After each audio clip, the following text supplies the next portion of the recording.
जब हम बाइबल को ध्यान से पढ़ते हैं तो हम समझते हैं कि प्रभु यीशु मसीह ने गली गली नगर नगर फिरकर लोगों को जो बीमार थे उनको चंगाई दी है, यानी कि परमेश्वर ने हर तरह के रोगी को चंगा किया। तो आज कुछ ऐसी ही अद्भुत गवाही हमारे बीच में है, तो आइए इस बड़ी गवाही को हम देखते हैं। Praise the Lord everyone. मेरा नाम डॉक्टर प्रियंका है। ये मेरे मदर हैं। मेरे मदर का नाम नीलम भट्टी है। हम लोग new urban estate Ramtirath road Amritsar के रहने वाले हैं। आज मैं अपने जीवन की एक मार्वेलस टेस्टिमनी आप सब लोगों के साथ शेयर करने वाली हूँ।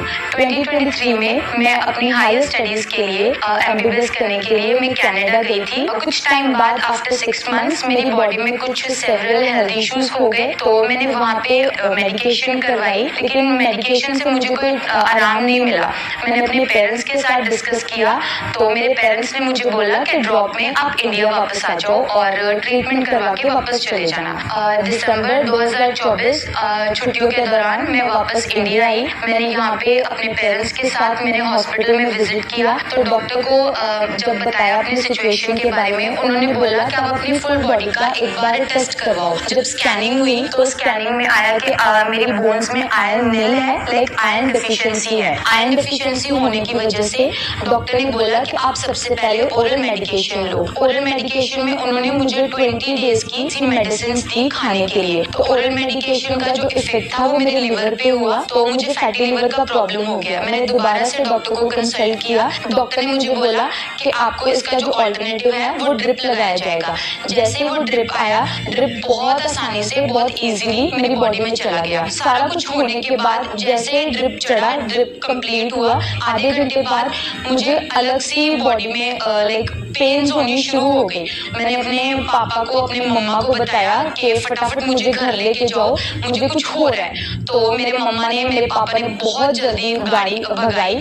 फिर इन्होंने फटाफट मुझे घर पे जाके मेरे कपड़े चेंज करवाए और मुझे पानी वगैरह पिलाया, लेकिन किसी चीज से कोई असर नहीं हो रहा था। मैं बेड पे इस तरह मतलब लेट रही थी, सरवटे ले रही थी जैसे एक सांप सरवटे लेता है। मैंने अपनी मम्मा को बोला कि मेरी धीरे धीरे जो मेरी सांस है वो फ्लक्चुएट हो रही है, ऊपर नीचे हो रही है, मेरी हार्ट बीट तेज हो रही है। मेरे पेरेंट्स ने उसी डॉक्टर को दोबारा कॉल किया, डॉक्टर को बताया कि बेटी की कंडीशन ऐसी हो गई है।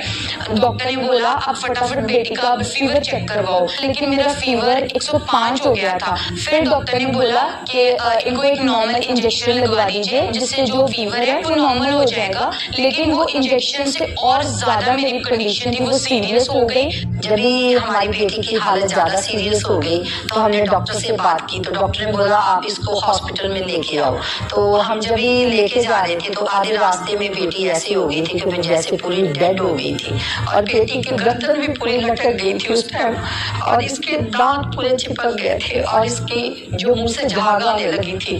तो जब हमने हॉस्पिटल लेके गए और डॉक्टर से बात हुई, डॉक्टर की पूरी टीम आई, उन्होंने देखा जब उन्होंने बेटी के पूरे टेस्ट किए, ब्रेन के टेस्ट किए, और ये सारे टेस्ट करने के बाद डॉक्टर ने बताया कि बेटी को AFE नाम का रोग हो चुका है, जिससे ब्रेन में अटैक जैसे हो रहा था। तो ब्रेन की जो याददाश्त भी उन्होंने बोला था जा सकती है। इस दौरान मेरी बेटी को ICU में रखा गया और बेटी को यूरिन पाइप भी लगाई थी, फूड पाइप भी लगाई थी और ऑक्सीजन भी था। तो इसी दौरान उन्होंने जब सुबह बोला कि बेटी की कंडीशन खराब है, आप किसी बड़े हॉस्पिटल में ले जाओ। तो फिर हम बेटी को दूसरे हॉस्पिटल लेके गए, बड़े वाले हॉस्पिटल में, और दूसरे हॉस्पिटल में भी बेटी को सेम ऑक्सीजन भी रखा और बेटी को यूरिन बैग और सब फूड पैक वगैरह लगा दिया था। इस दौरान मेरी बेटी पूरी डेड थी, उसकी बॉडी में कुछ भी नहीं था, कोई जान नहीं थी, कोई मूवमेंट नहीं हो रही थी। और इस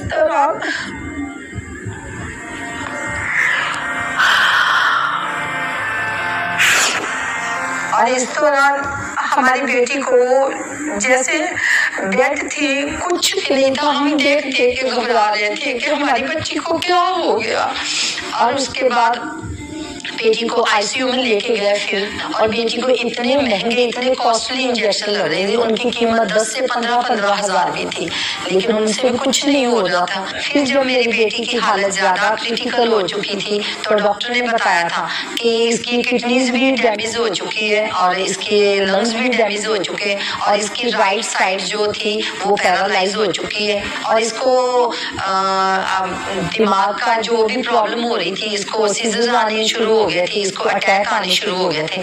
इस दौरान डॉक्टर मेरी बेटी को 70 से 80 इसको ड्रिप लगते थे रोज के, एक दिन के, और 100 के करीब इसको इंजेक्शन भी लग रहे थे। और इस दौरान जब बेटी को सीजर्स आते थे तो वो फिर जो पाइप थी उसकी यूरिन पाइप वो हिल जाती थी, तो उसके दौरान जब भी इसको फिर डायपर भी लगा के रखने पड़ते थे। तो जब भी इसको डायपर लगाते थे तो मैं खुद लगाती थी साथ में, तो इतना ज्यादा इसका वॉशरूम मतलब इतना ज्यादा होता था वॉशरूम कि इसके बालों तक इसका पूरा बेड और नीचे भी जैसे पानी की तरह निकलने लगता था। और मैं तो बहुत परेशान थी कि मेरी बेटी बहुत ज्यादा हर चीज उसको नीट क्लीन चाहिए।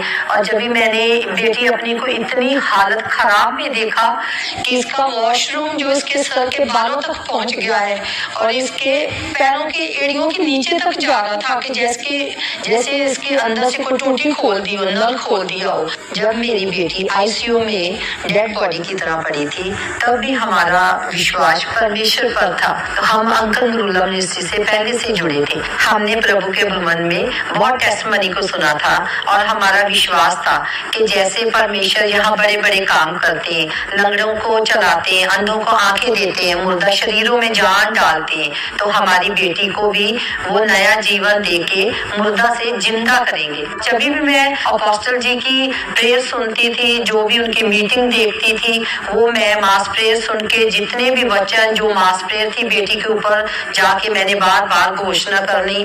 फिर मैं 2025 की मीटिंग संडे की मैं अटेंड कर रही थी जो खामड़ा चर्च की थी, ऑनलाइन मीटिंग देख रही थी हॉस्पिटल में। तो जैसे अपोस्टल जी ने खास बीमारों के लिए प्रार्थना की कि अभी चंगे हो रहे हैं, तो मैंने अपनी बेटी के लिए रिसीव किया। अंगों के ऊपर हाथ रखो जो बीमार है, मैं हीलिंग की घोषणा करता हूँ, हील्ड इन जीसस नेम। आपके हाथ, आपकी बॉडीज, आपके पेट, आपकी हड्डियां, आपके हार्ट, आपके ब्रेन, बॉडी के हर एक अंग यीशु मसीह के सामर्थी नाम में चंगे हो जाए और आजाद हो जाए। और इस दौरान परमेश्वर की बड़ी सामर्थ ने मेरी बेटी की मुर्दा देह में जान डाली और परमेश्वर ने बहुत बड़ा काम किया। और परमेश्वर ने मेरी बेटी को डेड बेड था वहां उठाया, आईसीयू से मेरी बेटी बाहर आई और मेरी बेटी होश में आई। पूरे 6 दिन बाद मेरी बेटी होश में आई। और जैसे जैसे हम खुदा के ऊपर हमारा विश्वास था तो वैसे वैसे मेरी बेटी के जो भी टेस्ट हो रहे थे वो नेगेटिव आ रहे थे। कोई डॉक्टर देख के हैरान थे कि बेटी के ऐसे इतनी अप्रूवमेंट कैसे हो रही है। और उसके बाद उन्होंने बोला था कि जो MRI जो भी जितने भी टेस्ट हुए सब नॉर्मल है। न्यूरो वाले डॉक्टर थे, उन्होंने बताया कि अभी बेटी बिल्कुल ठीक है, इसके दिमाग की कोई भी प्रॉब्लम नहीं है। और जो हार्ट वाले डॉक्टर थे उन्होंने भी बोला, जो किडनी वाले थे, जो लंग्स वाले थे, उन्होंने टेस्ट किए थे वो बिल्कुल नॉर्मल थे, वो हील हो चुके थे। तो डॉक्टरों ने दूसरे दिन ही बेटी को आईसीयू से बाहर नॉर्मल वार्ड में ले आए थे। और बेटी जो हिल नहीं सकती थी बेड में, कोई इसकी बॉडी में जान नहीं थी, तो बेटी अपने आप चल रही थी, वॉशरूम जा रही थी। तो डॉक्टर भी हैरान थे और हम भी हैरान थे कि बेटी हील हो चुकी थी वो पैरालाइज से भी। तो डॉक्टर ने बोला था कि अभी बच्चे को कोई भी मेडिसिन की, कोई भी ज्यादा ड्रिप की, इंजेक्शन की जरूरत नहीं है। और उस टाइम हम बहुत खुश थे। अभी मैं पूरी तरीके से उस बीमारी से बिल्कुल आजाद हो चुकी हूँ जो डॉक्टर्स के द्वारा मुझे बताई गई थी, जिसका नाम था एक्यूट फेब्राइल एंसेफेलोपैथी। बेसिकली इस प्रॉब्लम में सबसे ज्यादा ब्रेन को इफेक्ट होता है। ब्रेन जो पेशेंट होता है उसको फिट्स आते हैं, उसको दौरे पड़ने शुरू हो जाते हैं। जो हमारी जीभ होती है वो ऊपर तालू पर चिपक जाती है। जो हमारे हाथ पैर होते हैं वो बिल्कुल ही मुड़ जाते हैं। बॉडी बिल्कुल अनकॉन्शियस हो जाती है, बिल्कुल डेड की तरह हो जाती है। हमारा ब्रेन बिल्कुल ब्लॉक हो जाता है और डॉक्टर्स पेशेंट को कोमा में घोषित कर देते हैं। और मुझे भी डॉक्टर्स की टीम ने इसी बीमारी के नीचे डिक्लेयर कर दिया था, लेकिन परमेश्वर की सामर्थ ने मेरे जीवन में, मेरी बॉडी में काम किया, जिससे मेरी डेड बॉडी के अंदर जान आई। खुदा की सामर्थ ने मेरे हर एक अंग को हील किया, मेरे सांसों को दोबारा से चालू किया, और जिसके बाद आज मैं आप लोगों के सामने बिल्कुल हैप्पी हूँ और बिल्कुल अच्छे तरीके से हील खड़ी हूँ। मैं परमेश्वर का बहुत ज्यादा दिल की गहराइयों से धन्यवाद करती हूँ कि उस जिंदा खुदा ने जैसे 2000 साल पहले लाजर को जिंदा किया था, लेकिन आज के जमाने में मुझ जैसे लाजर को भी खुदा ने 2 बार जिंदगी दी है। मैं खुदा का बहुत सारा धन्यवाद करती हूँ। Thank you Jesus. इसके साथ साथ मैं डॉक्टर भी हूँ, तो एज अ मेडिकल साइंस के अकॉर्डिंग मेरा फेथ इतना ज्यादा नहीं था कि चर्च में जाके या जीसस को एक्सेप्ट करके हमारी जो बीमारियां हैं वो बिना दवाई या प्रार्थना के साथ ठीक हो जाती हैं। तो मुझे था कि नहीं, ये सच्चाई नहीं है, ये मतलब थोड़ा बहुत झूठ मिक्स है इसमें। और आज जैसे कि परमेश्वर ने मुझे आप सबके सामने एक गवाही के रूप में, एक बहुत बड़ी टेस्टिमनी के रूप में सबके सामने खड़ा किया है। मैं खुद एक जीता जागता मिरेकल हूँ। परमेश्वर बोलते हैं कि आप सब टेस्टिमनीज हो, आपके दुख टेस्टिमनीज हैं। तो मैं ये बोलती हूँ कि वो जो दुख आया था वो इसलिए आया था क्योंकि मैं जीसस को जानूं, मैं जीसस का टेस्ट जो है वो चखूं, क्योंकि जैसे वचन में लिखा है कि चख कर देखो हमारा यहोवा कितना भला है। अभी मैं जीसस को अपनी पूरी जिंदगी दे चुकी हूँ। अभी मैं बाइबल भी पढ़ती हूँ, चर्च भी आती हूँ, हर संडे थर्सडे की मीटिंग को मैं मिस नहीं करती। मैं उन लोगों को जो लोग बीमार हैं, जो लोग हॉस्पिटल्स में या स्पेशली डेथ बेड पर लेटे हुए हैं, मैं उनको सिर्फ एक ही मैसेज दूंगी कि वो अपना ट्रीटमेंट जो भी करवा रहे हैं परमेश्वर पर भरोसा रखें, खुदा के पास आए, प्रभु यीशु मसीह के पास आए। जैसे मुझे खुदा ने गवाही के साथ खड़ा किया है, आप सबको भी बड़ी बड़ी गवाहियों के साथ परमेश्वर खड़ा करेंगे।